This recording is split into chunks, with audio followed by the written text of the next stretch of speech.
International standards తో quality education అందిస్తుంది futuristic edu initiatives.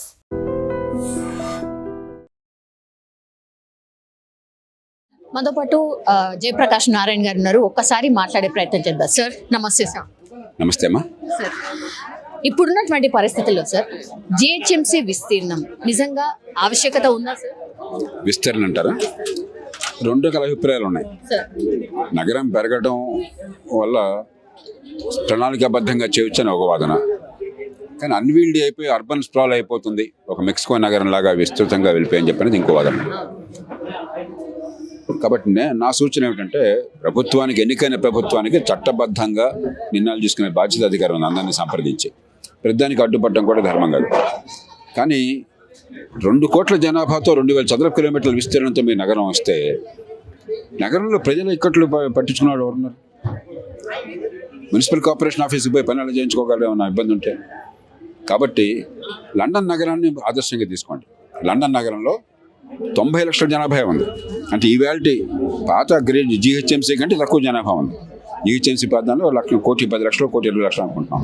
London అంతకంటే చిన్నది, విస్తరించిన హైదరాబాద్ కంటే ఇంకా చాలా చిన్నది. కానీ దానిలో 32 మున్సిపాలిటీలు లాగా ఉన్నాయి, బరోస్ అంటారు. 32 మున్సిపాలిటీస్ ఉన్నాయి.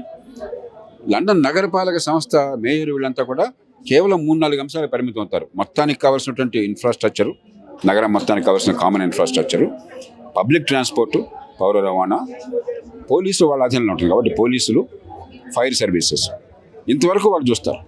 కానీ స్థానికంగా మున్సిపల్ అవసరాలన్నీ కూడా ప్రతి బరోలో పని జరిగిపోతుంది. కాబట్టి హైదరాబాద్ నగరాన్ని కూడా మీరు విస్తరించడానికి నిర్ణయం తీసుకున్నారు కాబట్టి మనం దానిలో అడ్డుపడాల్సిన అవసరం లేదు. కానీ ఒక 25-30 ప్రతి సర్కిల్ ఆఫీసు ఉన్నదాన్ని ఒక మున్సిపాలిటీగా గుర్తించేసి అక్కడ ఎన్నికైన కౌన్సిలర్స్ అంతా మున్సిపాలిటీగా వాళ్ళని ఏర్పాటు చేసి స్థానికంగా సివిక్ కమ్యూనిటీస్ అన్ని వాళ్ళ చేతుల్లో పెట్టి వార్డు కమిటీలు ఏర్పాటు చేయండి. రాజ్యాంగంలో వార్డు కమిటీలకు ఏర్పాటు ఉన్నది. మరి స్థానిక ప్రజల్ని వారి బాధ్యత తీసుకోవాలి, వారందరికీ అవకాశం ఇవ్వాలి. ఎందుకంటే మీ ఊళ్ళో, మీ కాలనీలో ఏ సమస్య మీకు తెలుసు, కానీ ఇంకెవరికి తెలియదు. మీకే కొంత మున్సిపాలిటీ ఖర్చు పెట్టి డబ్బులు ఒక 20% మీకు ఇచ్చారనుకోండి ఆ వార్డు కమిటీకి, మీరే చేసుకోండి అని చెప్పాను. మీకు ఎవరి దగ్గరికి వెళ్ళక్కర్లేదు. కాబట్టి నగరం విస్తరిస్తున్నప్పుడు పరిపాలన వికేంద్రీకరించడం కూడా జాగ్రత్త కావాలి. లండన్ నగరం ఒక మంచి నమూనా. నేను గట్టిగా దాన్ని సూచిస్తున్నాను, ప్రభుత్వాన్ని పట్టించుకోమని. సార్ ఇంకోటి ఏంటంటే చర్చ యూనియన్ టెరిటరీ కాబోతోంది, హైదరాబాద్ ని యూనియన్ టెరిటరీ చేయబోతున్నారు అనేది కూడా ఒక చర్చ. Sir is it possible? Possible అంటే పార్లమెంట్ తలుచుకుంటే ఏదైనా సాధ్యమే, కానీ రాజకీయంగా అదేమంత సాధ్యంగా నాకు కనిపించలేదు. ఎందుకంటే గతంలో రాష్ట్ర విభజన నేపథ్యంలో ఇది చర్చకు వచ్చింది. కానీ హైదరాబాద్ నగరం లేని తెలంగాణ ఆర్థికంగా చాలా బలహీనమవుతుంది.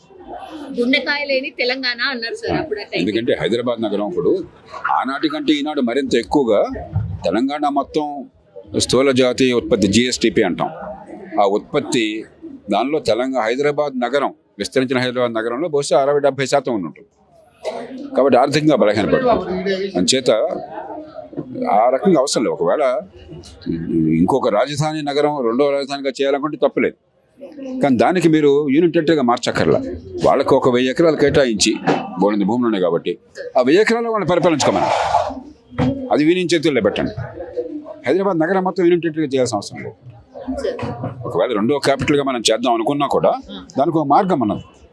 ఆ క్యాపిటల్లో ఉన్నటువంటి ఆ భవనాలు వాటికి మాత్రం దానికి యూనియన్ ప్రభుత్వానికి అధికారం ఇచ్చేయండి. ఒక చిన్న జోన్ అయిపోతుంది. చిన్న జోన్ ఇస్తే మనకు ఎవరికి అభ్యంతరం లేదు. కానీ నగరం మొత్తాన్ని యూనిట్ అనేది నాకు ఆశ్చర్య సాధ్యంగా కనిపించట్లేదు. పాసిబుల్ కాదంటారా సార్? పెద్ద ఎత్తున చర్చ అయితే నడుస్తుంది. రాజ్యాంగ పరంగా పాసిబుల్, అసాధ్యం కాదు. కానీ సామాజిక పరంగా, రాజకీయ పరంగా నాకు అది సాధ్యం కనిపించట్లేదు. రెండోది, సూత్రప్రాయంగా ఒక రాష్ట్రాన్ని యూనిట్ టెరిటరీగా మార్చడం మంచిది కాదు. ఎందుకంటే ఒక ఫెడరల్ వ్యవస్థ, ఇది సమాఖ్య వ్యవస్థ. ప్రత్యేక సందర్భంలో రాష్ట్ర విభజనప్పుడు ఆలోచించడం వేరు, మామూలు సందర్భంలో ఆలోచించడం, ప్రజల అభిప్రాయాన్ని పరిగణలో తీసుకోకుండా, అందరినీ విశ్వాసంలో తీసుకోకుండా పార్లమెంట్ బలవంతంగా చేశారనుకోండి, అది దేశానికి మంచిది కాదు. అంటే మళ్ళీ ఉద్యమం వచ్చే అవకాశం ఉంటుంది సార్. ఆల్రెడీ చూడలేదు, ఆ పరిస్థితి రాదు. రాజకీయంలో పార్లమెంట్ కానీ పార్టీలు కానీ ఏకపక్షంగా ఎలాంటి నిర్ణయం చేయరు. నాకు పూర్తిగా విశ్వాసం అన్నది ఆ పరిస్థితి రాదు. రెండవ రాజధాని హైదరాబాద్లో పెట్టాలంటే సంతోషం, మనం ఆహ్వానించాలి. దానికోసం నగరాన్ని మీరు నగరం మొత్తాన్ని కేంద్రపాలిత ప్రాంతంగా చేయక్కర్లేదు. ఆ జాతీయ స్థాయిలో ఉన్న ఇక్కడ రెండో రాజధాని కోసం కావాల్సినటువంటి మౌలిక సదుపాయాల కోసం 1000-2000 ఎకరాలు కేటాయిద్దాం. దాన్ని జాతీయ స్థాయిలో ప్రభుత్వం పరిపాలించుకోమన్నాం, మనకు అభ్యంతరం లేదు. స్థానిక సంస్థల ఎన్నికల్లో అధికార పార్టీకి సంబంధించి కాంగ్రెస్ బాగానే సీట్లు సంపాదించింది. బట్ పర్ఫార్మెన్స్ వరస్ట్గా ఉంటుంది అనుకున్న బీఆర్ఎస్ కూడా చాలా బాగా పర్ఫార్మెన్స్ చేసింది సార్. ఇక లేదు, అసలు బీఆర్ఎస్ఏ లేదు, ఇక ఉండబోదు అనే వాళ్ళకు నిజం చెప్పాలంటే ఇది ఒక మంచి ఆన్సర్ అనుకోవచ్చు సార్. ప్రజాస్వామ్యంలో ఏ పార్టీ ఊరికి అంతరించిపోదు, రాజకీయంగా శూన్యత ఉండదు. మూడో పార్టీ కష్టం అవ్వచ్చు, కానీ రెండు పార్టీలు విధిగా ఉంటే మన ఎన్నికల వ్యవస్థలో. అంచేత ఎవరైనా సరే నేను అధికారంలో ఉన్నాను కాబట్టి ఇంకో పార్టీ సమాప్తం అయిపోయింది అనుకుంటే చాలా పొరపాటు. అలా కోరుకోకూడదు కూడా. ఒక బలమైన ప్రతిపక్షం ఉండాలని మనం కోరుకోవాలి.